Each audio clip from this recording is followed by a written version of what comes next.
Assalamu alaikum aziz Sharqiy Turkistonlik vatandoshlar. Men sizlarga Kanadaning Halifax shahridan Halifax xalqaro bexatarlik munbirining yig'inidan gap qo'taman. Men qurultayning 700 navbatlik vakillar qurultayini tugatib, Halifaxdagi bu yig'inga kelgan.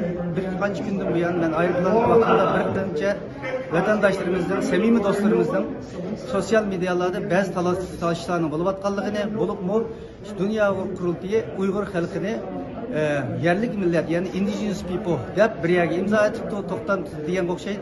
Qo'shni gaplarning cho'ngib ko'payib kelayotganligini, buning bir tushuncha bir zurriyati borligini deganligi uchun men bu yoqdan buni gap qilish zurriyat tug'iladi. Dunyo qurultining 7-chi qurultayida bir qarindoshimiz shunga oid bir savol so'ragan.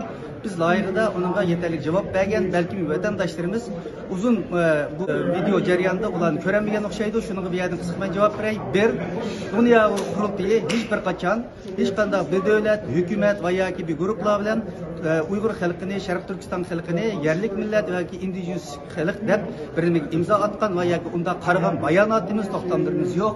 Men dunyo qurultayiga 12 yil boshqa ijroiy komitetining raisi bo'ldim. 4 yildan buyon qurultayning raisi bo'ldim. Bunda bir nimadan mening xabarim yo'q. Bunda bo'lishi mumkin emas.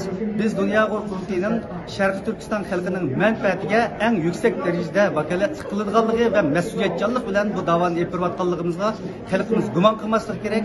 Dunyo qurultayining 7-chi qurultayining muvaffaqiyatli oxirlashib, Xitoy hukumati buni ko'lamga tushirish uchun har xil harakatlarni qilayotgan vaqtida suvni leytib beliq tutib o'rnamoqchi bo'lgan yomon niyatli ba'zi insonlarning gaplariga ishonib xalqimiz qaymoqmasligi kerak. Dunyo qurultayining oxirgi maqsadi ve bunun prensiplerini ben kurultayının açılış murasimida ve yechilish murasimida aniq qilib turib dunyoga jakaladik. Bunun da hiç meydanımız özgüç olmaydı. Şunu bir yerden bu düşünceni bir koyuşuna uygun gördüm. Şunu da vatandaşlarımız, halkımız kaymakmaslık gerek. Dünya kurultayının meydanına ait enek şu prensiplerimiz için manımız Şarkı Türkistan halkının milli menfaatini vekillik kılımız, Şarkı Türkistan'ın milletimizin müstakilliği, erkinliği için boğan küreşlerimizni bütün imkaniyetlerden devam kıldırımız.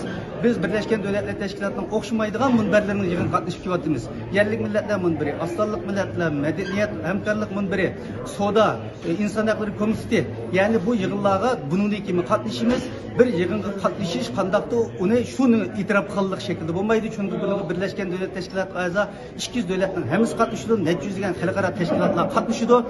Şununla bizden dikkatimizni orunsuz nesnege serp kılmanla bu yığınga dünyanın ki nurulgan devletlerinin Taşkı İşler Ministerliği, Devlet Müdafiye Ministerliği, okşaydıgan ministerler, mühim adamlar, generallar katlaşkan bir yığın bir yerde biz muşundak mühim insanlar bilan görüşüyoruz.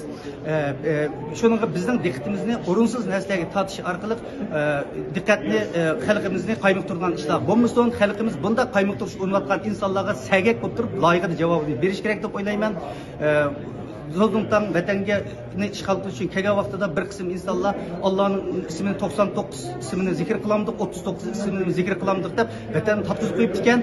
Shunga mushundaq halqiliq bir paytda, ya'ni o'rinsiz talash tortishlarni qilish orqali dunyoning Uyg'ur qirg'inchiligiga diqqat qilayotgan, xalqimizga yaxshi bir fursat kelayotgan vaqtimizda bu fursatlarni qochirib qo'ymaylik. Hammamiz birlikda, ittifoqlikda Sharq Turkistonning ozodligi, xalqimizning hurligi, erkinligi uchun qo'limizdan kelgan xizmatni qilaylik. Dunyo qurultayi mushu irodasi bo'yicha harakat qildi. Hammalarga ko'p rahmat.